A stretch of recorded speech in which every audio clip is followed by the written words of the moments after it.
দেখো বন্ধুরা, রাস্তায় যেতে না যেতে চোখে পড়াতে জিলিপি নিয়ে নিলাম। আর সবার প্রথমে কিন্তু আমি উদ্বোধনটা করলাম।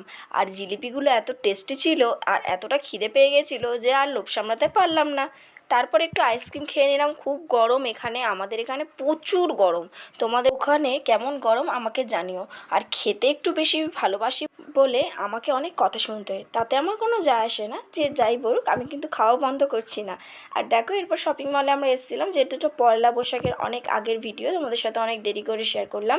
আর দেখো, আমার বর এদিকে দেখাচ্ছে আমাকে শার্টটা যে পরে কেমন লাগে। আমি তো বললাম তোমাকে বেশ লাগবে। আর আমার মেয়ের কাণ্ড দেখো, আমার মেয়ে এদিকে একটা জামা পছন্দ করেছে, কিছুতেই সে আমাকে দেবে না। তার ওটা পছন্দের জামা, মানে তার ওটা পছন্দ হয়েছে। তো আমরা বললাম তোর জন্য আলাদা আমরা জামা সিলেক্ট করে ফেলেছি। তারপর ও বললো ঠিক আছে। আর দেখো, দিন দিন যেন বাচ্চা হচ্ছে, দোলনাটা দেখে বললো দোলনাটা আমার লাগবে। তারপর চলো আমরা মেয়েকে খুশি করার জন্য একটু কেক খাইয়ে দিলাম।